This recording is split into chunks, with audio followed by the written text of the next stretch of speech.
Hello दोस्तों, तो स्वागत है आप सभी का अल्फागढ़ के अंदर। और आज हम देखेंगे सॉलिड स्टेट जो है क्लास 12th का अपना पहला चैप्टर है, जिसमें हम रीजन एंड असर्शन वाले जो क्वेश्चंस हैं आपके, वो वाले क्वेश्चंस का डिस्कशन करने वाले हैं। जैसा कि बहुत सारे स्टूडेंट्स कह रहे थे, भैया ये असर्शंस वाले क्वेश्चंस हैं, रीजन असर्शंस, ABCD ऑप्शन समझ में नहीं आ रहे हैं, किस टाइप से क्वेश्चंस बनाएंगे।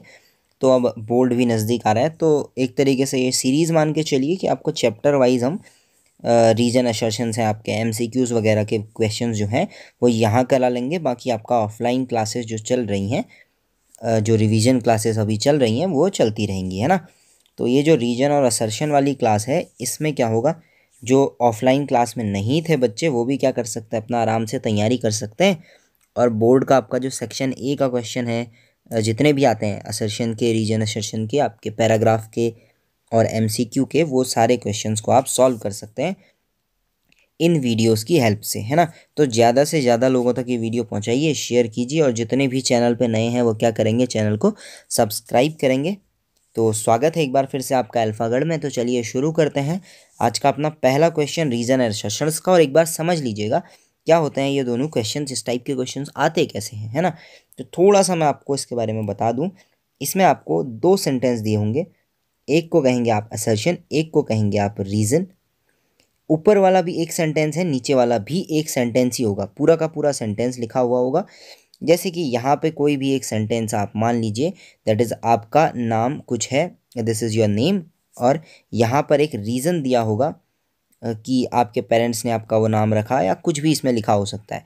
और फिर आपको चार ऑप्शन दे देगा, आपसे कहेगा भैया A भी सही है, R भी सही है, और R A को करेक्टली क्या करता है, एक्सप्लेन कर देता है। एक ऑप्शन कहेगा A R दोनों सही हैं बट R एक्सप्लेन नहीं कर पाता। फिर एक कहेगा A गलत है, और दूसरा कहेगा A और R दोनों गलत हैं। इस टाइप के आपको चार ऑप्शंस कुछ देखने के लिए इसमें मिलेंगे। हम 10 क्वेश्चन करेंगे जिनके आंसर्स आपको उसी सीरीज़ में मिल जाएंगे, और उसके बाद उन क्वेश्चंस को मैं थोड़ा सा आपके लिए एक्सप्लेन करूँगा, ताकि आप ये समझ सकें कि ये क्वेश्चन पूछे कैसे गए हैं और आंसर कैसे हमारा जो ABCD ऑप्शन है उसमें से हम चूज़ करेंगे। ठीक है, तो चलिए शुरू करते हैं। होप सो आपको ये वीडियो पसंद आएगी गाइस, तो लाइक आपको तुरंत वीडियो को करना है। तो चलिए शुरू करते हैं। आपका पहला क्वेश्चन है, देखिए आपसे कह रहा है diamond is a precious stone, और इसका रीज़न दे रहा है कि carbon atoms are tetrahedrally arranged in diamond. चलिए इस क्वेश्चन को थोड़ा सा समझते हैं। सबसे पहले तो पहला आपका जो सेंटेंस है या असर्शन है, वो कहता है कि डायमंड जो है वो आपका एक प्रीशियस स्टोन है, और दूसरा आपका जो रीजन दिया है वो कहता है कि कार्बन एटम जो डायमंड के अंदर है वो टेट्राहेड्रली अरेंज्ड रहते हैं। चलिए इन दोनों को दिमाग में रख के अब जरा ऑप्शंस को देख लीजिए। केवल इस क्वेश्चन में मैं आपको ऑप्शंस को पढ़कर बताने वाला हूँ, बाकी आपको ऑप्शंस देखते रहने, सब जगह सेम ऑप्शन होंगे। पहला तो कह रहा है कि assertion and reasons are true, मतलब पहला भी सही है, दूसरा भी सही है। And the reason is the correct explanation of the assertion, और जो ये रीजन दिया हुआ है ये इस असर्शन का करेक्ट एक्सप्लेनेशन है। अब दूसरा ऑप्शन सुनिए, both assertion and reasons are true, यानी कि ये दोनों फिर से सही हैं। लेकिन इस बार जो आपका एक्सप्लेनेशन दिया हुआ है या रीज़न दिया हुआ है वो अच्छा एक्सप्लेनेशन नहीं है असर्शन का। फिर आपके दो ऑप्शन दिए हैं, assertion is true, reason is false, यानी कि पहला सही है दूसरा गलत। फिर कह रहा है assertion and reason both are false, यानी कि अब दोनों गलत है, तो आपको आपका आंसर देना है। तो चलिए अब थोड़ा सा हम क्वेश्चन को समझेंगे, फिर देखेंगे कि आंसर क्या आता है हमारा। ठीक है, चलिए अब ज़रा ध्यान से समझिएगा। क्या डायमंड एक प्रीशियस स्टोन है? तो हम कहेंगे जी हाँ, बिल्कुल, बहुत महंगा पत्थर है, आप खरीद नहीं सकते हैं। तो पहला स्टेटमेंट हमारा सही है। तो कहाँ कहाँ पे है कि असर्शन सही है? Assertion is true, assertion is true, assertion is true. देखिए तीन ऑप्शन में है, इसका मतलब आपका चौथा ऑप्शन आप एलिमिनेट कर सकते हैं, इसको आप हटा दीजिए। थोड़ा सा समझते हुए इस क्वेश्चन को चलेंगे, क्योंकि इसके बाद वाले क्वेश्चंस आपके लिए बहुत ईजी पड़ने वाले हैं। अब देखिए रीज़न क्या कह रहा है, carbon atoms are tetrahedrally arranged in diamond. Carbon atom जो होते हैं वह टेट्राहेड्रली अरेंज्ड होते हैं, कह रहा है सी जो आपका हीरा है उसके अंदर, हीरे के अंदर कार्बन एटम टेट्राहेड्रली अटैच्ड होते हैं। क्या ये सही है कि हीरे के अंदर कार्बन एटम इस तरीके से टेट्राहेड्रली अरेंज्ड होते हैं? जरा सा रिकॉल करने की कोशिश कीजिएगा डायमंड का स्ट्रक्चर। क्या ऐसा ही कुछ स्ट्रक्चर था? बिल्कुल। इसका मतलब कहीं ना कहीं ये सेंटेंस जो कह रहा है ये भी बिल्कुल सही है, यानी कि आपके रीज़न और असर्शन दोनों सही हैं। इसका मतलब आपका ऑप्शन नंबर सी भी एलिमिनेट हो जाता है। अब आपका ए और बी बचता है, क्योंकि आपका असर्शन भी सही है, रीज़न भी सही है। अब आपको बताना है क्या रीज़न असर्शन का करेक्ट एक्सप्लेनेशन है। तो ज़रा समझिए, ये पहला जो सेंटेंस है इसके हिसाब से हीरा एक महंगा पत्थर है, एक प्रीशियस स्टोन है। क्या हीरे के महंगे होने के पीछे उसका टेट्राहेड्रली अरेंज्ड स्ट्रक्चर होता है? तो आपको थोड़ा सा समझना है कि ऐसा नहीं है। हीरा ज़्यादा कीमती इसलिए है क्योंकि उसमें स्पेसिफिक अपनी चमक होती है, वह अच्छा लगता है और काफ़ी यूनिक होता है और बहुत ही कम मिलता है ना, रेयर ऑब्जेक्ट है, तो इस वजह से वो महंगा होता है, ना कि इसलिए कि उसमें कार्बन एटम टेट्राहेड्रली अरेंज्ड होते हैं। ये तो उसका एक केमिकल फंक्शन है, एक फिजिकल उसके अंदर दिखाई देता है हमको कि कार्बन एटम जो है वो टेट्राहेड्रली अरेंज्ड हुए हैं।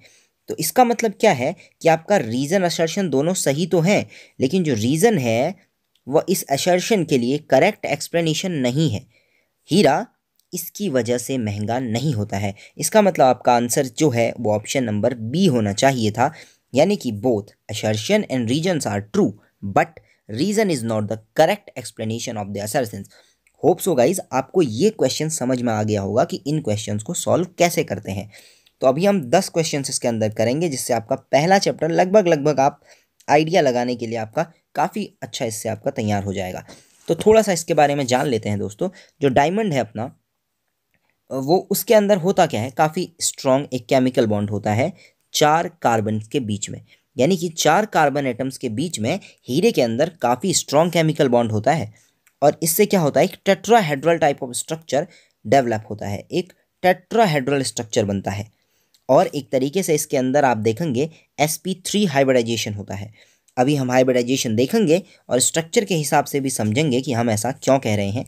लेकिन एक चीज़ आपको याद रखनी है कि जो बॉन्ड लेंथ है कार्बन कार्बन की, वो इसके अंदर बराबर होती है, यानी कि एक कार्बन जिस दूसरे कार्बन से अटैच है तो उसी तरीके से पहले दूसरे और दूसरे तीसरे कार्बन के बीच की बॉन्ड लेंथ आपस में बराबर होगी। और ये काफ़ी ज़्यादा एक 3D स्ट्रॉन्ग कोवेलेंट बॉन्ड का एक बहुत बड़ा नेटवर्क होता है, कुछ इस तरीके का। ये आपका फाइनल डायमंड स्ट्रक्चर है, और ये आप किस तरीके से डायमंड का स्ट्रक्चर बना सकते हैं वो है, क्योंकि ये देखिए आप ये पहला टेट्राहेड्रल स्ट्रक्चर है कार्बन का। उसके बाद आपको इसमें अरेंज करते हुए इस तरीके से आपकी जो आपकी बुक आएगी, कॉपी आएगी, जिसमें आपको लिखना है बोर्ड के अंदर, इस तरीके से आप डायमंड का स्ट्रक्चर बना सकते हैं। एक और चीज़ आपको याद रखनी है गाइस, डायमंड और ग्रेफाइट, इनके बीच का डिफरेंस अपने आप में बहुत बड़ा क्वेश्चन है, बोर्ड के अंदर काफ़ी बार पूछा गया है, इसको आपको ज़रूर देखना है। तो इस तरीके से आप डायमंड बनाएंगे। तो अब ध्यान से देखिए, ये एक कार्बन है और ये अगले 4 कार्बनों से जुड़ा हुआ है, तो एक तरीके से इसका स्ट्रक्चर कैसा है, बिल्कुल टेट्राहेड्रल है।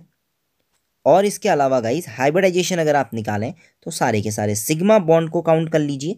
तो हीरे के अंदर तो हर एक जो बॉन्ड आप देख रहे हैं सब सिग्मा है, और 4 सिग्मा का मतलब sp3 हाइब्रिडाइजेशन होता है। 4 सिग्मा का मतलब ही क्या होता है, sp3 हाइब्रिडाइजेशन होता है। इसका मतलब हम बिल्कुल सही जा रहे थे।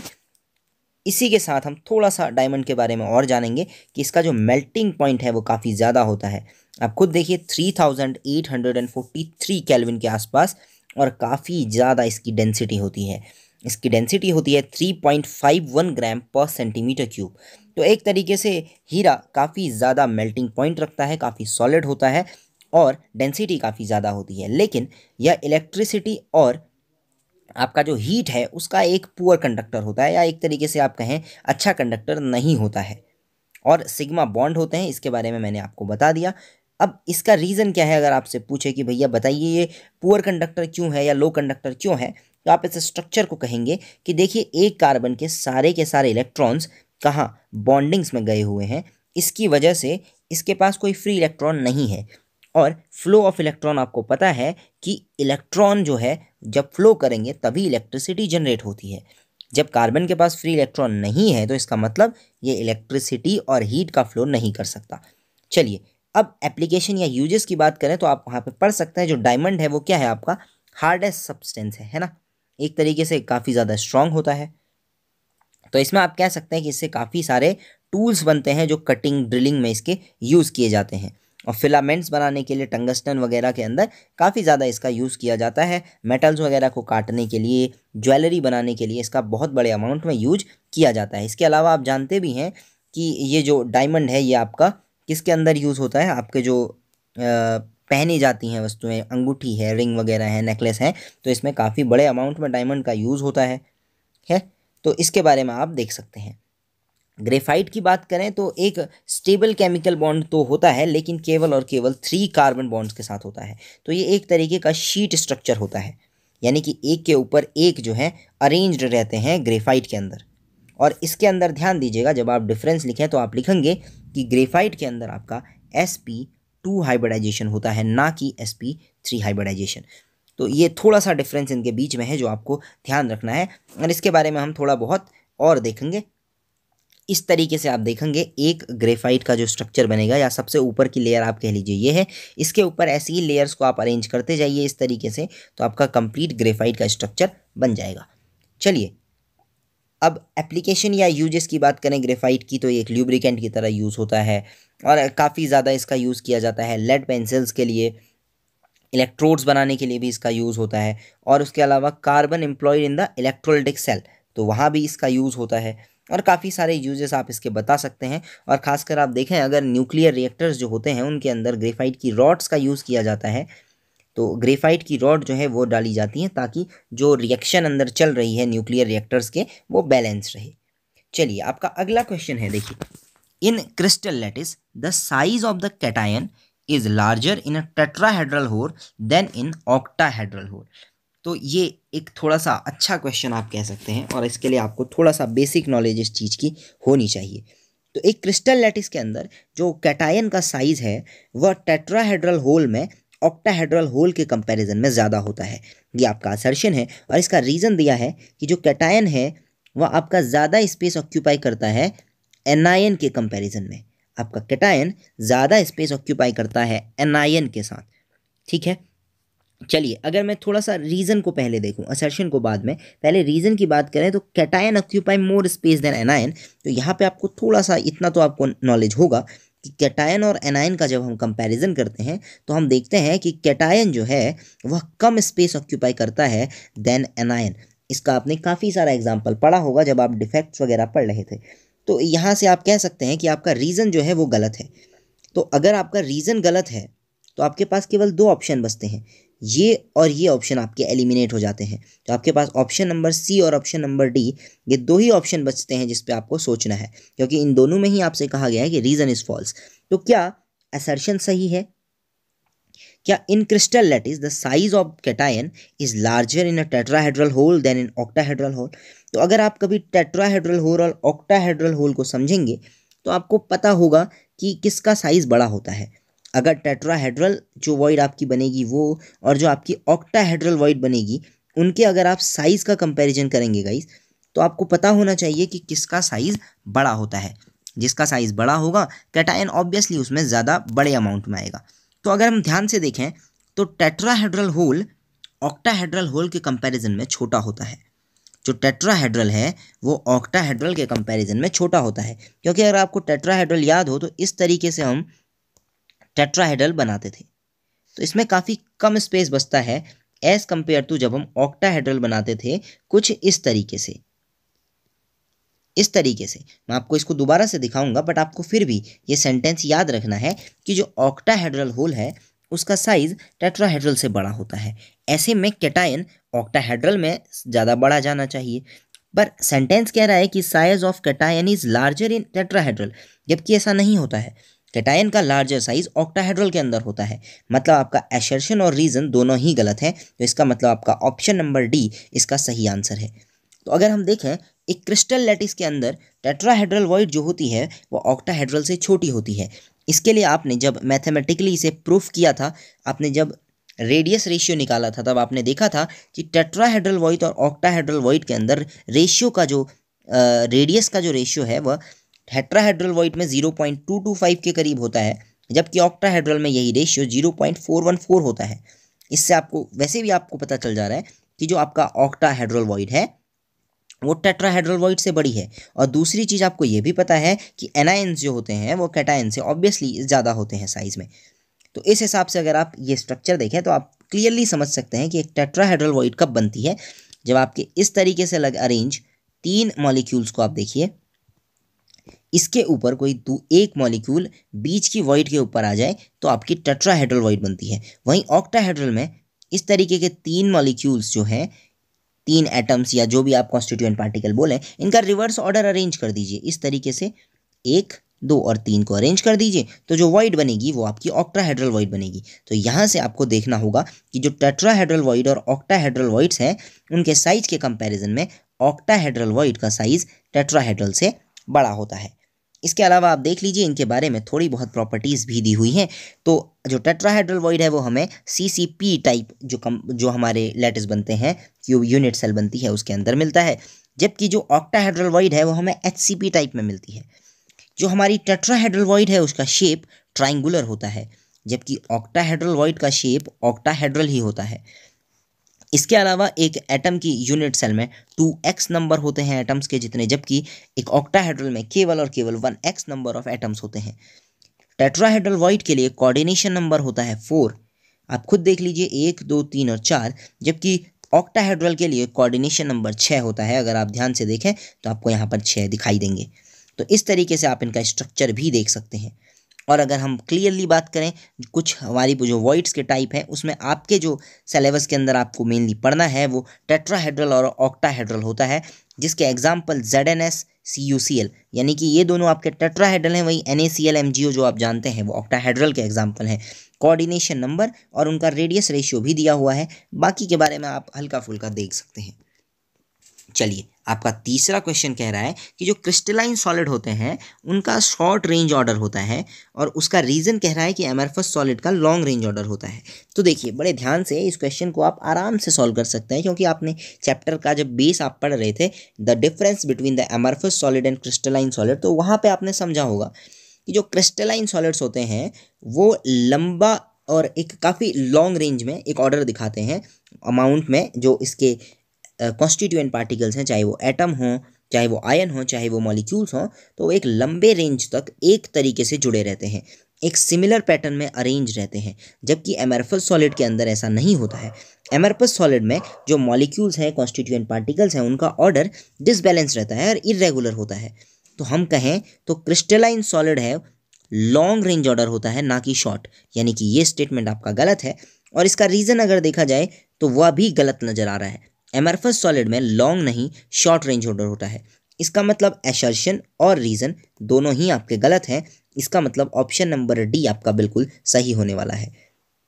चलिए, अगली बात करते हैं आपके फोर्थ क्वेश्चन की। इन एनी आयनिक सॉलिड, कोई एक आयनिक सॉलिड आपको दिया हुआ है MX टाइप, जिसमें कि शॉर्ट की डिफेक्ट है।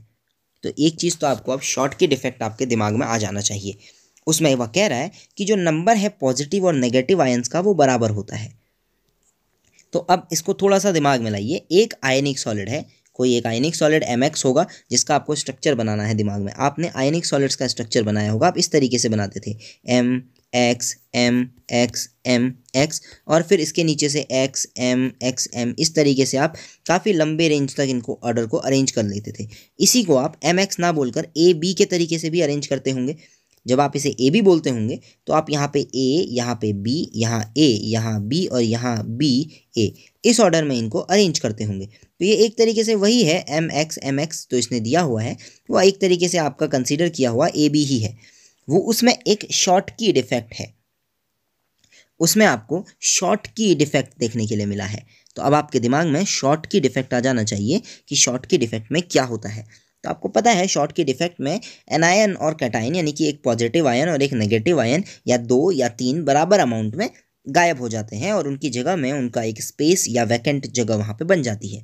तो इसका मतलब आपको दिमाग में रखना है कि एक MX टाइप ऑफ सॉलिड है जिसके अंदर शॉर्ट की डिफेक्ट है, और उसमें कह रहा है कि पॉजिटिव और नेगेटिव आयंस बराबर होते हैं। तो ये बिल्कुल सही स्टेटमेंट है, क्योंकि अगर शॉर्ट की डिफेक्ट आता भी है तो पॉजिटिव और नेगेटिव बराबर अमाउंट में गायब होते हैं, या बराबर अमाउंट में आप कह सकते हैं क्रिस्टल लैटिस के अंदर से क्या हो जाते हैं, गायब हो जाते हैं। इसका मतलब निकलने के बाद भी जो प्लस और माइनस का अमाउंट है वह बराबर ही रहेगा। तो आपका असर्शन तो बिल्कुल सही है। रीज़न की बात करें तो रीज़न में वो कह रहा है कि कैटायन और एनायन की जो वैकेंसी होती है वो प्रेजेंट होती है, वो बराबर अमाउंट में होती है। बिल्कुल रीज़न भी सही है, क्योंकि अगर एक कैटायन जाएगा तो उसी की जगह में एक एनायन भी जाएगा, दो कैटायन जाएंगे तो दो एनायन भी रिलीज होंगे। इसका मतलब equal number of cation and anion vacancies present होती हैं। कहने का मतलब आपका असर्शन और रीज़न दोनों सही हैं। अब अगर दोनों सही हैं तो क्या जो रीज़न है वही असर्शन का बेसिक एक्सप्लेनेशन है? क्या इक्वल नंबर में कैटायन और एनायन की वैकेंसी होने की वजह से ही जो हमारा mx है, जिसके अंदर शॉर्टकी डिफेक्ट है, उसमें पॉजिटिव और नेगेटिव बराबर होते हैं? तो हाँ, क्योंकि कैटायन और एनायन की वैकेंसी बराबर है, इसीलिए हम कह सकते हैं कि जो mx सॉलिड है जिसमें शॉर्टकी डिफेक्ट है, उसमें प्रेजेंट पॉजिटिव और नेगेटिव भी बराबर होंगे, क्योंकि बराबर अमाउंट में पॉजिटिव और नेगेटिव ने वैकेंसी जनरेट की होगी। इसका मतलब असर्शन और रीज़न दोनों सही हैं, और इसके अलावा रीज़न जो है वो आपका करेक्ट एक्सप्लेनेशन भी है असर्शन का। तो ऑप्शन नंबर ए आपका बिल्कुल सही जवाब है। तो अगर आप सिंपली देखें तो एक शॉर्टकी डिफेक्ट में क्या होता है, अगर आप देखें एक प्लस और उसी के साथ साथ एक माइनस, एक नेगेटिव आयन, एक पॉजिटिव आयन, या एक एनायन और एक कैटायन अपनी जगह से गायब हो जाते हैं किसी एक क्रिस्टल लैटिस के अंदर, तो ये दो वैकेंट स्पेस बन गई, और इन्हीं दो वैकेंट स्पेस की वजह से शॉर्टकी डिफेक्ट जनरेट हुआ। और ये दो, क्योंकि एक पॉजिटिव और एक नेगेटिव से जनरेट हुआ है, तो इसीलिए अगर आप इस पूरे के अंदर प्लस और माइनस को काउंट करेंगे तो वो आपस में बराबर होंगे। इसमें और इसमें भले ही प्लस और माइनस का नंबर कम हो गया हो, परंतु इसके अंदर भी अगर आप देखें तो प्लस और माइनस जो है वो अपने अमाउंट में एक दूसरे के इक्वल होते हैं। वहीं अगर हम फ्रैंकल डिफेक्ट की बात करें तो फ्रैंकल में क्या होता है, जो अपना प्लस है, या आप एक तरीके से कहें जो साइज में छोटे आयन होते हैं, ऑब्वियसली वो maximum of the time plus ही होते हैं, वह क्या करते हैं, इंटरस्टिशियल कंडीशंस पर चले जाते हैं। यहाँ से प्लस आयन निकला और वह कहाँ चले गया, कहीं बीच की किसी जगह में चले गया। तो अगर आप देखें तो यहाँ पर एक वॉइड बन गई है, जबकि यहाँ पर ये एक्सेस अमाउंट में हो चुका है। तो इस तरीके के डिफेक्ट को फ्रैंकल डिफेक्ट कहा जाता है। तो ये दोनों डिफेक्ट और इनके बीच का डिफरेंस भी आपको थोड़ा सा आना चाहिए। यहाँ पे मैं एक चार्ट आपको दिखा रहा हूँ फ्रैंकल और शॉर्टकी के बीच में, आप इसे पॉज करके फ्रैंकल और शॉर्टकी के बीच का डिफरेंस पढ़ सकते हैं और जान सकते हैं, क्योंकि ये काफ़ी इंपॉर्टेंट क्वेश्चन है जो आपसे पूछा जाएगा एग्जाम के अंदर। चलिए आगे बढ़ते हैं। कॉमन मटेरियल शॉर्टकी डिफेक्ट जो दिखाते हैं और फ्रैंकल डिफेक्ट तो दिखाते हैं, जो आपने पढ़ा होगा सोडियम क्लोराइड काफ़ी अच्छा एग्जाम्पल है जो शॉर्टकी डिफेक्ट दिखाता है। उसी के साथ साथ पोटेशियम क्लोराइड भी इसका एक अच्छा एग्जाम्पल है।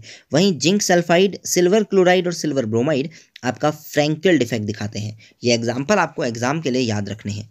चलिए आपका पांचवा क्वेश्चन है, जब एक क्लोज पैकिंग होती है तो इन टेट्राहेड्रल, एक टेट्राहेड्रल वॉइड जब बनती है तो वह 4 स्पेयर से 4 स्पेयर से घिरी होती है। वहीं जब ऑक्टाहेड्रल वॉइड बनती है तो वह 6 स्पेयर से घिरी रहती है। ये आपका असर्शन है। और वहीं आपका रीज़न कह रहा है कि एक टेट्राहेड्रल वॉइड टेट्राहेड्रल शेप में होती है और एक ऑक्टाहेड्रल वॉइड ऑक्टाहेड्रल शेप में होती है। चलिए थोड़ा सा इसे समझते हैं, पहले तो असर्शन को समझते हैं। क्लोज पैकिंग आपसे कह रहा है स्पेयर्स की है, एक टेट्राहेड्रल वॉइड जनरेट हुई है और वह 4 स्पेयर से सराउंडेड है। जब टेट्राहेड्रल वॉइड बनती है तो आपको पता है इस तरीके से एक स्ट्रक्चर होता है, उसके ऊपर जो वॉइड बनी है एक चौथा मॉलिक्यूल या एक कॉन्स्टिट्यूएंट पार्टिकल आता है।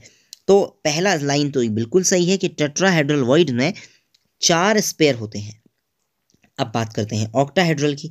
तो आपको पता है ऑक्टाहेड्रल के लिए इस तरीके का स्ट्रक्चर होता है, तो इसमें भी कहीं ना कहीं हमें 6 कॉन्स्टिट्यूएंट पार्टिकल नजर आ रहे हैं। इसका मतलब ऑक्टाहेड्रल वॉइड में भी 6 स्पेयर्स होते हैं। तो इसका मतलब tetrahedral void is surrounded by 4 spheres और octahedral void is surrounded by 6 sphere बिल्कुल सही है। असर्शन तो सही है, क्या इसका रीजन सही है? तो अगर हम रीजन की तरफ देखें तो ये कह रहा है कि टेट्राहेड्रल वॉइड टेट्राहेड्रल शेप की होती है, वहीं ऑक्टाहेड्रल वॉइड ऑक्टाहेड्रल शेप की होती है। मुझे नहीं लगता कि रीज़न सही है, क्योंकि अभी हमने कुछ देर पहले ही पढ़ा था गाइस, टेट्राहेड्रल वॉइड का शेप टेट्राहेड्रल नहीं होता है ना। तो इसको मैं आपको दोबारा से एक्सप्लेनेशन के लिए वही स्लाइड दिखाऊंगा।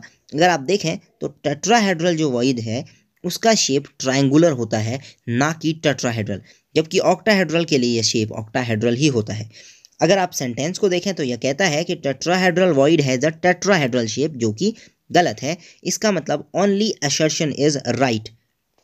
तो हम देखें तो if assertion is true but reason is false, ये ऑप्शन नंबर सी है। तो हमारा क्वेश्चन 5 का ऑप्शन नंबर सी जो है ये बिल्कुल सही आंसर होगा। चलिए अगले क्वेश्चन की तरफ बढ़ें। तो anion vacancies in alkali halides are produced by heating the alkali halide crystal with alkali metal vapour, और इसका रीजन है कि electrons trapped in anion vacancies are refer to as negative centres या फिर एएस सेंटर्स। ये दोनों sentence काफ़ी अच्छे सेंटेंस हैं और मे भी आपसे ये पूछे जाए क्योंकि ये अपने आप में काफ़ी बड़ा कंसेप्ट लेकर के चलते हैं। थोड़ा सा इनके बारे में हम समझेंगे दोस्तों।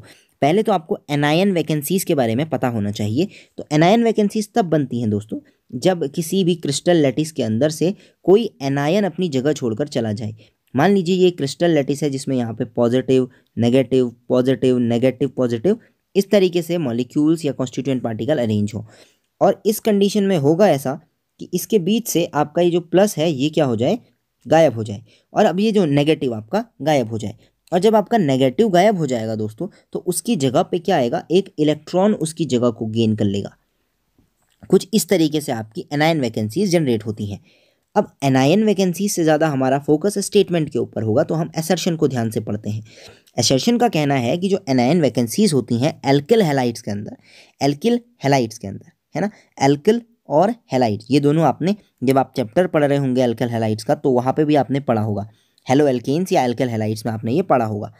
वहाँ जो ये प्रोड्यूस होती है एनायनिक वैकेंसी, या कहना चाह रहा है कि वो तब होती है जब हम एल्किल हैलाइड क्रिस्टल को एल्कली मेटल वेपर के साथ गर्म करते हैं। और ये असर्शन दोस्तों बिल्कुल सही है, क्योंकि जब भी आप एल्कली मेटल वेपर की प्रेजेंस में एल्किल हैलाइड्स को गर्म करते हैं तो जो एल्किल मेटल्स हैं वो उसके सरफेस पर जमा होने लगते हैं, और क्रिस्टल के सरफेस पर जमा होने के बाद अंदर से जो एनायंस हैं हैलाइड्स के वो रिलीज हो जाते हैं और उनकी जगह पे खाली स्पेस बच जाता है, और वहाँ पे इलेक्ट्रॉन जा आकर के स्पेस गेन कर लेता है। तो असर्शन तो आपका बिल्कुल सही है।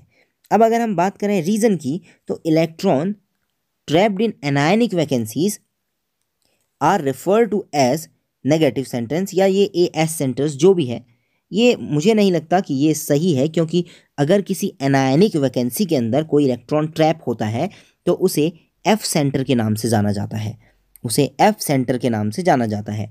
आपका ये आंसर बी है, इसे हटा दीजिएगा, ये आंसर यहाँ सही नहीं है। ध्यान से सुनिएगा, जो इलेक्ट्रॉन ट्रैप्ड होते हैं किसी एनायनिक वैकेंसी के अंदर उसे एफ सेंटर कहा जाता है। इसका मतलब आपका केवल और केवल असर्शन सही है। If assertion is true but reason is false then option number C is your right answer. इसके बारे में हम थोड़ा सा देख लेते हैं। जो एनायनिक वैकेंसीज होती हैं दोस्तों वो एल्किल हैलाइड्स के अंदर प्रोड्यूस होती हैं जब हम एल्किल हैलाइड्स को, जो एल्किल हैलाइड्स के क्रिस्टल हैं उनको एक एल्कली मेटल वेपर के एटमॉस्फेयर में गर्म करते हैं। तो इससे होता क्या है, जो मेटल है एटम, जो मेटल एटम है वह डिपॉजिट हो जाता है सरफेस पे, और वह क्रिस्टल के अंदर से क्या करते हैं, एल्कली मेटल के अंदर से डिफ्यूज़ कर देते हैं कैटायन वैकेंसीज को, और वह जनरेट कर देते हैं वहाँ एक एनायनिक वैकेंसी को। इस तरीके से आपकी एक एनायनिक वैकेंसी जनरेट होती है, और जो एल्किल मेटल आयन है वो एक कैटायनिक वैकेंसी को ऑक्यूपाई करता है। पर जो एनायनिक वैकेंसी है उसे एक इलेक्ट्रॉन ऑक्यूपाई करता है, उसे एफ सेंटर कहा जाता है या उसे फाब भी कहा जाता है। फाब सेंटर, FARBE। इसे फाब का मतलब होता है कलर, है ना, ये एक जर्मन वर्ड है जिसका मतलब होता है कलर। इसी जो आपका एनायनिक वैकेंसी में एफ सेंटर बना है, इसी की वजह से जो NaCl है उसमें जब ये डिफेक्ट दिखता है तो वो येलोइश कलर का हो जाता है। ऐसे ही आप LiCl का एग्जांपल ले सकते हैं, पिंक कलर का हो जाता है। KCl का एग्जांपल आप ले सकते हैं, वो पर्पल कलर का हो जाता है। तो अगर आप देखें तो एक नेगेटिव आयन जब अपनी जगह से गायब होता है लैटिस साइड के अंदर तो उसके पीछे एक होल या एक खाली जगह छूट जाती है, जिसे बाद में एक इलेक्ट्रॉन जो है ऑक्यूपाई कर लेता है। और ये इलेक्ट्रॉन क्योंकि उस जगह पे ऑक्यूपाई कर लिया है तो वो जो सेंटर बना उसे एफ सेंटर कहा जाता है, और इस एफ सेंटर को फाब या फिर जर्मन वर्ड कलर के नाम से जाना जाता है। अगर आपको एग्जांपल देखने हो तो आप देख सकते हैं yellow colour of NaCl, pink colour of LiCl, purple colour of KCl are the examples of such type of जो आपका डिफेक्ट जनरेट हुआ है। ये भी एक तरीके का आप डिफेक्ट होता है। चलिए, इस तरीके से आपका एफ सेंटर जनरेट होता है। देखिए A+, B-, A+, B-, इस तरीके से आपकी एक लैटिस है, और अचानक से हुआ ये कि इसके अंदर से आपका B- इस जगह से गायब हो गया, और B- जब इस जगह को छोड़कर जाएगा तो इसकी जगह में एक वॉइड जनरेट हो जाएगी, एक खाली जगह बन जाएगी।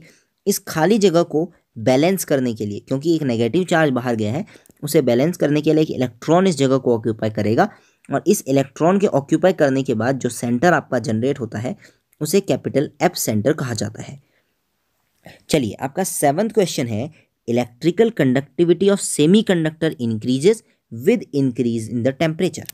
और इसका रीजन है कि with increase in temperature large number of electrons from the valence band can jump to the conduction band. वैसे बैंड थ्योरी तो हट गई है, पर मे बी आपका बैंड थ्योरी से क्वेश्चन आए तो इस तरीके का क्वेश्चन पूछ सकता है। तो हम एक बार दोनों पे डिस्कशन करते हैं। पहले तो हम इलेक्ट्रिकल कंडक्टिविटी की बात करेंगे। इलेक्ट्रिकल कंडक्टिविटी में होता क्या है, इलेक्ट्रॉन्स का फ्लो होता है। द फ्लो ऑफ इलेक्ट्रॉन जो होगा उसी के ऑपोजिट डायरेक्शन में इलेक्ट्रिसिटी का भी फ्लो होता है। अब हम बात करते हैं कि सेमीकंडक्टर्स के अंदर जो इलेक्ट्रिसिटी का फ्लो है या इलेक्ट्रिक कंडक्टिविटी है, क्या वो टेम्परेचर बढ़ाने पे बढ़ती है? तो ऐसा बिल्कुल होता है, क्योंकि इलेक्ट्रॉन्स को एनर्जी मिलती है। जब हम गर्म करेंगे तो इलेक्ट्रॉन्स एनर्जी गेन करेगा तो इलेक्ट्रॉन का फ्लो रेट बढ़ जाएगा, जिसकी वजह से जो उसका कंडक्टिविटी है वो इंक्रीज हो जाएगा। तो हम कहेंगे कि इलेक्ट्रिसिटी जो है, इलेक्ट्रिकल कंडक्टिविटी सेमीकंडक्टर की बढ़ती है। या एक तरीके से आप ऐसे कहें कि जो सेमीकंडक्टर है उसमें जो इलेक्ट्रॉन बॉन्डिंग के अंदर थे वो बॉन्ड हीट देने की वजह से टूट जाते हैं और फ्री इलेक्ट्रॉन जनरेट हो जाते हैं। और ये फ्री इलेक्ट्रॉन कहीं भी मूव करने के लिए बिल्कुल फ्री होते हैं। और ये फ्री इलेक्ट्रॉन जो होते हैं वही रिस्पॉन्सिबल होते हैं इलेक्ट्रिक कंडक्टिविटी के लिए। तो इस वजह से with the increase in temperature तो इलेक्ट्रिक कंडक्टिविटी है सेमीकंडक्टर की वो इंक्रीज होती है। चलिए, इसका मतलब असर्शन तो सही है। रीज़न की तरफ चलते हैं। तो क्या टेम्परेचर इंक्रीज होने पर इलेक्ट्रॉन्स जो कि वैलेंस बैंड से कंडक्शन बैंड में जंप करते हैं उनका नंबर बढ़ता है? तो बिल्कुल ऐसा ही होता है। अब आपको बताया मैंने कि कुछ इलेक्ट्रॉन अपना बॉन्ड तोड़कर फ्री इलेक्ट्रॉन बन जाते हैं, तो ऑब्वियसली वो एक बैंड से दूसरे बैंड में जंप कर जाते हैं। इसी वजह से रीजन भी सही है, असर्शन भी सही है। और अब बात करते हैं, क्या यही रीज़न इस असर्शन का रीज़न सही है? क्या सही एक्सप्लेनेशन है? क्या इलेक्ट्रॉन्स के वैलेंस सेल से कंडक्शन बैंड में जंप करने की वजह से ही electrical conductivity of semiconductor increase होता है? तो बिल्कुल सही बात है। जब हम टेम्परेचर देते हैं तो इलेक्ट्रॉन्स फ्री होते हैं और वह अपना कंडक्शन बैंड की तरफ जंप करते हैं, और इसी वजह से जो इलेक्ट्रिक कंडक्टिविटी है वो इंक्रीज होती है। इसका मतलब हमारा असर्शन रीज़न दोनों सही हैं और हमारा रीज़न असर्शंस का करेक्ट एक्सप्लेनेशन भी है। इसे थोड़ा सा इस तरीके से समझते हैं। देखिए, एक इलेक्ट्रॉन लोअर एनर्जी बैंड से वैलेंस बैंड के बीच में ही ट्रेवल करता है, वह कंडक्शन बैंड तक नहीं जाता। यह कंडक्शन बैंड एक वह हाइपोथेटिकल आप कहें या एक ऐसा बैंड है जहां अगर इलेक्ट्रॉन जंप करे वैलेंस बैंड से तो हम कहेंगे कि एक यह इलेक्ट्रिक कंडक्टर है। जब आप कंडक्टर की बात करते हैं दोस्तों, तो कंडक्टर के अंदर ये कंडक्शन बैंड और यह वैलेंस बैंड एक दूसरे को ओवरलैप करते हैं। कंडक्शन बैंड के ऊपर ही वैलेंस बैंड होता है। इसका मतलब वैलेंस बैंड से कंडक्शन बैंड में फ्लो ऑफ इलेक्ट्रॉन बिल्कुल आसान और फ्री रहता है। इसीलिए हमारे जो कंडक्टर हैं वो काफ़ी अच्छे कंडक्टर रहते हैं और फ्लो ऑफ इलेक्ट्रिसिटी होने देते हैं। वहीं अगर आप सेमीकंडक्टर की बात करें तो कंडक्शन बैंड और वैलेंस बैंड के बीच में एक गैप होता है। ये गैप कम से कम 1 इलेक्ट्रॉन वोल्ट का होता है, यानी कि 1 इलेक्ट्रॉन वोल्ट तक का यह गैप हो सकता है। मैक्सिमम 1 इलेक्ट्रॉन वोल्ट तक का ये गैप होता है कंडक्शन और वैलेंस बैंड के बीच में। इसीलिए जब हमारा जो नॉर्मल सेमीकंडक्टर होता है वो बहुत अच्छा कंडक्टर नहीं होता है, लेकिन जैसे ही आप टेम्परेचर देते हैं तो वैलेंस बैंड से इलेक्ट्रॉन कंडक्शन बैंड में जंप कर जाते हैं और हमारे सेमीकंडक्टर अ गुड कंडक्टर बन जाते हैं या एक अच्छे कंडक्टर की तरह बिहेव करने लगते हैं। लेकिन जो आपके इंसुलेटर्स हैं उनके बीच में ये बैंड गैप काफ़ी ज़्यादा होता है, अप्रॉक्स 5 से 6 इलेक्ट्रॉन वोल्ट का होता है। इसी वजह से इलेक्ट्रॉन काफ़ी हीट या एनर्जी देने के बाद भी वैलेंस बैंड से कंडक्शन बैंड में नहीं पहुंच पाते और इंसुलेटर इलेक्ट्रिसिटी का फ्लो नहीं होने देते हैं। तो देखिए, कंडक्टर के लिए जहां एनर्जी गैप नहीं होता है बिल्कुल भी, वहीं सेमीकंडक्टर के लिए यह 1 इलेक्ट्रॉन वोल्ट के ऑर्डर का होता है। वहीं इंसुलेटर के लिए यह अप्रॉक्स 6 इलेक्ट्रॉन वोल्ट या फिर उससे ज़्यादा का होता है। चलिए, 8वां क्वेश्चन देखिए कि ऑन हीटिंग फेरोमैग्नेटिक या फिर फेरीमैग्नेटिक सब्सटेंस जो होते हैं वह पैरामैग्नेटिक हो जाते हैं, और इसका रीज़न है कि जो इलेक्ट्रॉन्स होते हैं वो अपना स्पिन गर्म करने पर खो देते हैं। अब थोड़ा सा इनके बारे में हमें पढ़ना होगा। फेरोमैग्नेटिक और फेरीमैग्नेटिक ये अलग अलग टाइप के मैग्नेटिक कंपाउंड्स हैं। जब आपने पढ़ा होगा तो आपने पैरामैग्नेटिक, डायमैग्नेटिक, फेरोमैग्नेटिक और फेरीमैग्नेटिक के बारे में पढ़ा होगा। मैं आपको बहुत ज़्यादा एक्सप्लेन नहीं करूँगा इसे, बस इतना ज़रूर बताऊँगा कि जब हम इनके अंदर इनके फेरोमैग्नेटिक, फेरीमैग्नेटिक, डाया और पैरामैग्नेटिक की बात करते हैं तो हम देखते हैं कि इनके अंदर जो डायरेक्शन है वह सब कुछ मैटर करता है। जो इनका स्पिन होता है वही मैटर करता है कि ये अच्छे मैग्नेट की तरफ कैसा दिखाएंगे अपना बिहेवियर। अगर मैग्नेट इन्हें अट्रैक्ट कर पाया तो ठीक, अगर अट्रैक्ट नहीं कर पाया तो ठीक। अब असर्शन कहता है कि जब हम गर्म करते हैं ऐसे कंपाउंड्स को तो ये पैरामैग्नेटिक बनते हैं। कहने का मतलब है कि इनकी जो पावर है किसकी तरफ जाने की, मैग्नेट की तरफ जाने की, वो डिक्रीज हो जाती है जब हम इन्हें गर्म करते हैं। तो क्या ये सही है? तो दोस्तों आपने पढ़ा होगा क्यूरी टेम्परेचर का कंसेप्ट, जो कि काफ़ी इंपॉर्टेंट कंसेप्ट होता है। अगर आप किसी भी फेरोमैग्नेटिक या फिर फेरी मैग्नेटिक कंपाउंड को क्यूरी टेम्परेचर या उससे ऊपर गर्म करते हैं दोस्तों, तो वह आपका क्या करता है, वह एक ऐसा पैरामैग्नेटिक कंपाउंड बना देता है जो मैग्नेटिक बिहेवियर शो नहीं करता है। इसका मतलब आपका असर्शन तो बिल्कुल सही है। क्या इसका रीज़न यही होता है कि जो आपके इलेक्ट्रॉन्स हैं वो आपके स्पिन चेंज कर देते हैं? तो अगर इसका मुझे डायग्राम मिले तो मैं आपको डायग्राम बना के दिखाऊं थोड़ा सा। तो आप अगर देखें तो एक फेरी मैग्नेटिक सब्सटेंस के अंदर इस तरीके से जो है वो आपको स्पिन देखने के लिए मिलेगा एक इर्रेगुलर पैटर्न में। बट आप जैसे ही एक मैग्नेटिक फील्ड इसके चारों तरफ आता है तो ये जो आप देख रहे हैं डायरेक्शन इनकी चेंज होकर मैग्नेट की तरफ हो जाती है। इस तरीके से ये एक अच्छे मैग्नेटिक कंपाउंड बन जाते हैं। पर जब आप इन्हें गर्म करते हैं तो ये अपनी स्पिन जो है वो रोटेट कर जाते हैं या फिर अपोजिट डायरेक्शनल रोटेट हो जाते हैं, या एक तरीके से आप कहें तो अपना जो प्रॉपर वे था उसे खो देते हैं। और इसकी वजह से ही ये अपनी मैग्नेटिक प्रॉपर्टीज़ को लूज़ कर देते हैं। और ऐसा टेम्परेचर जिस पे गर्म करने के बाद कोई भी फेरी मैग्नेटिक या फेरोमैग्नेटिक कंपाउंड अपना मैग्नेटिक बिहेवियर खो देता है, उसे हम क्यूरी टेम्परेचर कहते हैं दोस्तों। तो इसका मतलब आपने यहाँ देखा कि असर्शन भी ट्रू है, रीज़न भी ट्रू है, और जो रीज़न है वो बिल्कुल सही एक्सप्लेनेशन है आपके असर्शन का। तो इसीलिए आपका जो ऑप्शन नंबर ए है वह इस क्वेश्चन का सही आंसर होगा। आगे बढ़ते हैं दोस्तों। तो आपका जो अगला क्वेश्चन है, चलिए इसके बारे में थोड़ा सा पढ़ भी लीजिए कि जब हम फेरोमैग्नेटिक सब्सटेंस को गर्म करते हैं क्यूरी पॉइंट से ऊपर तो उसके जो डोमेन है, जो मैं अभी ये दिखा रहा था आपको, इन्हें डोमेन कहते हैं। जो डोमेन है वो क्या होते हैं, डिस्टर्ब हो जाते हैं थोड़े से, और उनका जो डायरेक्शन है वो क्या हो जाता है, वह आपका मैग्नेटिक फील्ड की तरफ ना रह करके डिस्ट्रैक्ट हो जाता है। इसीलिए हम कह सकते हैं कि जो फेरोमैग्नेटिक मटीरियल हैं वह पैरामैग्नेटिक में चेंज हो जाते हैं जब उन्हें क्यूरी टेम्परेचर से ऊपर गर्म किया जाता है। चलिए, असर्शन है लेड जर्कोनेट एक पाइजो इलेक्ट्रिक क्रिस्टल है, पीजो इलेक्ट्रिक क्रिस्टल है, और इसका रीज़न है कि लेड जर्कोनेट क्रिस्टल में कोई भी डाइपोल मोमेंट नहीं होता है। चलिए, अब इस क्वेश्चन को आपको थोड़ा सा समझना होगा। अगर आपने पहले कहीं पढ़ा है तो फिर तो बहुत अच्छी बात है, अगर नहीं पढ़ा है तो थोड़ा सा आपको इस क्वेश्चन को मेरे साथ समझना होगा दोस्तों। तो देखिए, सबसे पहले तो हम ये समझते हैं कि लेड जर्कोनेट क्या होता है, पीजो इलेक्ट्रिक क्रिस्टल क्या होते हैं, और फिर हम पढ़ेंगे कि इसके अंदर जो डाइपोल मोमेंट है वो होता है या फिर नहीं होता है। तभी हम इस क्वेश्चन का आंसर भी दे पाएंगे।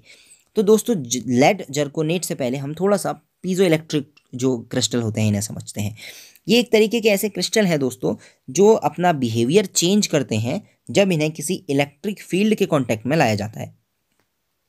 इस तरीके से आप देखिए, जो लेड जर्कोनेट है जिसे PZT कहा जाता है, ये एक तरीके से दुनिया का सबसे ज़्यादा यूज किए जाने वाला सेरेमिक मटेरियल है, क्योंकि ये एक तरीके का पावोस्काइट क्रिस्टल बनाता है। अब आपको थोड़ा सा यहाँ पे और कन्फ्यूज़न होगा कि अब ये कौन सा नया क्रिस्टल स्ट्रक्चर है, तो इसके बारे में मैं आपको फिर से बताने वाला हूँ। तो पहले तो आप ये समझिए कि जो लेड जर्कोनेट है वो कुछ इस तरीके का स्ट्रक्चर दिखाता है। ये एक तरीके से आपको पर्वोस्काइट कंपाउंड का स्ट्रक्चर है। पर्वोस्काइट कंपाउंड ऐसे कंपाउंड्स होते हैं दोस्तों जिसके लिए अगर आप जर्नल फार्मूला देखें तो AbX3 टाइप का होता है, जहां अगर आप देखें X जो है ये एक नेगेटिव आयन होता है, एक एनायन होता है। A और B ये दोनों आपके पॉजिटिव आयन होते हैं, लेकिन A और B में से एक आयन छोटा होता है साइज में और दूसरा आयन बड़ा होता है। अब आप जरा ध्यान से इस स्ट्रक्चर को देखिएगा। स्ट्रक्चर के अंदर जो आप ये रेड बॉल्स देख रहे हैं दोस्तों, ये आपके जो रेड बॉल्स आप यहाँ पे देख रहे हैं ये है ना, ये, और उसके अलावा आप देख रहे होंगे यहाँ पे एक बड़ा और एक छोटा ब्लू कलर का बॉक्स। तो ये जो आप यहाँ पे स्पेयर्स देख रहे हैं ये रेस्पेक्टिवली आपका X, ए और बी है, यानी कि अगर कहीं कोई एटम बड़ा है ए और बी में से तो वो बड़ा एटम ये है और छोटा एटम ये है, और आप यहाँ पे एक नेगेटिव एटम भी देख सकते हैं या नेगेटिव मॉलिक्यूल भी देख सकते हैं। इस तरीके के कंपाउंड को परवोस्काइट कंपाउंड्स कहा जाता है। ये एक केमिकल परवोस्काइट का स्ट्रक्चर है, उसी के नाम पे ऐसे कंपाउंड्स को परवोस्काइट्स कहा जाता है। और खासकर ये जो परवोस्काइट्स होते हैं ये आपके कुछ इस तरीके से आपका जो स्ट्रक्चर है वह शो करता है आपका, है ना। तो अगर आप इसकी बात करें लेड जर्कोनेट की, तो लेड जर्कोनेट का स्ट्रक्चर ये है दोस्तों। लेड जर्कोनेट के अंदर अगर आप देखें तो ये जो आप यहाँ पे रेडिश कलर की येलोइश कलर की बॉल देख रहे हैं ये आपका एक्स है ना, यानी कि आपका ओ नेगेटिव है, क्योंकि ये यहाँ पे देखिए ये लेड जर्कोनेट है। आपको याद नहीं रखना है कि PbZrX Ti1-X O3 इसका फॉर्मूला होता है, आपको याद नहीं रखना है, बस समझना है इसका स्ट्रक्चर। और इस स्ट्रक्चर को आप देखें तो लगभग ये दोनों स्ट्रक्चर एक जैसे हैं, इसीलिए जो आपका लेड जर्कोनेट है ये एक तरीके से आपका परवोस्काइट स्ट्रक्चर शो करता है। अब अगर आप ध्यान से देखें तो इसके अंदर ये जो ग्रीन बॉल्स आप देख रहे हैं ये आपकी लेड आयन है, Pb+2 आयन है। वहीं अगर आप ये ब्लू कलर का देखें तो ये Ti+2 और Zr+2 का स्ट्रक्चर है। तो जब इसमें मैग्नेटिक जो कोई इलेक्ट्रिक फील्ड ना हो तो ये इस तरीके से एक नॉर्मली शेप में रहता है, पर जैसे ही इस पर कोई इलेक्ट्रिक फील्ड जनरेट होता है तो आप देखिए जो ये ब्लू है ये अपनी जगह से शिफ्ट हो चुका है। इसी शिफ्ट होने वाले बिहेवियर के बारे में आपसे क्वेश्चन पूछ रहा है। देखिए इलेक्ट्रिक फील्ड के अंदर ये जो ब्लू डॉट आप यहाँ देख रहे थे, या जो आप ये बी छोटे आयंस देख रहे थे Ti+2 और Zr+2 के, वो अपनी जगह से डिसलोकेट हो गए हैं। इसी वजह से हम कहते हैं कि ये एक पीजो इलेक्ट्रिक क्रिस्टल है। तो ये स्टेटमेंट बिल्कुल सही है कि लेड जर्कोनेट एक पीजो इलेक्ट्रिक क्रिस्टल होता है। पर क्या इसका रीज़न ये है कि ये एक बिना डाइपोल मोमेंट का कंपाउंड है? तो ये सेंटेंस तो बिल्कुल सही है कि लेड जर्कोनेट के पास डाइपोल मोमेंट नहीं होता है, लेकिन यह रीज़न पीजो इलेक्ट्रिक क्रिस्टल होने के पीछे नहीं है। पीजो इलेक्ट्रिक क्रिस्टल होने का रीज़न डाइपोल मोमेंट से रिलेटेड नहीं होता है, यह अपनी एक स्पेसिफिक प्रॉपर्टी होती है। तो इसका मतलब रीज़न और असर्शन तो सही है, लेकिन यह करेक्ट एक्सप्लेनेशन नहीं है, यह करेक्ट एक्सप्लेनेशन नहीं है। तो ऑप्शन नंबर बी जो है दोस्तों वह इसका बिल्कुल सही आंसर होगा। चलिए आज का लास्ट क्वेश्चन है कि the presence of large number of Schottky defects in NaCl lowers its density. और इसका रीज़न है कि इन NaCl देयर आर अप्रॉक्सीमेटली ये 10⁶ होगा दोस्तों, 10⁶ पेयर्स पर centimetre cube at the room temperature. ठीक है, चलिए थोड़ा सा इसके बारे में देखते हैं क्या ये कह रहा है। क्या large number of Schottky defect NaCl में नज़र आता है और वो उसकी डेंसिटी को लेस करता है? तो एक चीज़ तो आपको अभी आपने देखी, जब हम डेंसिटी की बात कर रहे हैं तो हम शॉटकी डिफेक्ट को याद करेंगे। तो हमने देखा कि शॉटकी डिफेक्ट में 1+ और 1- या 2+ और 2- या 3+ और 3- एक साथ छोड़कर जाते हैं। और अगर किसी लैटिस से बराबर अमाउंट में कोई चीज़ बाहर जाएगी तो ऑब्वियस सी बात है वो उसकी डेंसिटी को लोअर करेगा। और NaCl में आपने अभी पढ़ा शॉटकी डिफेक्ट होता है। इसका मतलब पहला असर्शन तो आपका बिल्कुल सही है। रीज़न की बात करें तो NaCl के अंदर अप्रॉक्सीमेटली 10⁶ शॉटकी डिफेक्ट होते हैं, बिल्कुल सही। पर सेंटीमीटर क्यूब में NaCl के अंदर 10⁶ शॉटकी पेयर डिफेक्ट होता है, यह भी बिल्कुल सही है। इसका मतलब आपका असर्शन भी सही है, रीज़न भी सही है। अब हम देखेंगे क्या रीज़न असर्शन का एक सही एक्सप्लेनेशन है। क्या large number of Schottky defect NaCl में होने की वजह से उसकी डेंसिटी कम होती है, इसके पीछे का रीज़न उसमें 10⁶ शॉटकी पेयर्स हैं? थोड़ा सा समझिएगा कि क्या 10⁶ शॉटकी पेयर होने की वजह से large number of Schottky defect NaCl की डेंसिटी को लोअर करता है? ऐसा नहीं है दोस्तों। 10⁶ शॉटकी जो पेयर्स हैं वह होने की वजह से NaCl के अंदर शॉटकी डिफेक्ट का एग्जाम्पल हमें दिखता है, लेकिन इसकी वजह से डेंसिटी कम नहीं हुई है। डेंसिटी कम शॉटकी डिफेक्ट की वजह से हुई है, जिसमें प्लस और माइनस बराबर नंबर में बाहर निकल जाते हैं। इसका मतलब इक्वल अमाउंट में पॉजिटिव और नेगेटिव या कैटायन और एनायन के बाहर निकलने की वजह से डेंसिटी में लोअरिंग आती है, ना कि बहुत ज़्यादा अमाउंट में शॉटकी डिफेक्ट होने की वजह से। इसका मतलब असर्शन और रीजंस तो सही हैं, लेकिन जो आपका एक्सप्लेनेशन है वह सही नहीं है। तो इसका आंसर ऑप्शन नंबर बी हमारा बिल्कुल सही जवाब होगा। तो ये थे दोस्तों कुछ रीजन और असर्शन के आपके क्वेश्चन जो चैप्टर फर्स्ट से रिलेटेड थे, और हमने काफ़ी कुछ इसके अलावा भी डिस्कस किया है। तो दोस्तों अगर आप मुझसे जुड़ना चाहें तो इंस्टा, ट्विटर, व्हाट्सएप और फेसबुक के माध्यम से जुड़ सकते हैं। और इसके अलावा अगर आपने चैनल को अभी तक सब्सक्राइब नहीं किया है तो अभी आप सब्सक्राइब जो है वो करेंगे और उसके साथ में बेल आइकन भी प्रेस करेंगे, ताकि जो अगली सीरीज़ की वीडियो आएगी वो उसकी नोटिफिकेशन आपको तुरंत मिल जाए और आपकी बोर्ड की प्रिपरेशन जो है बहुत ही अच्छे तरीके से हो। So thank you guys, thank you, till next video.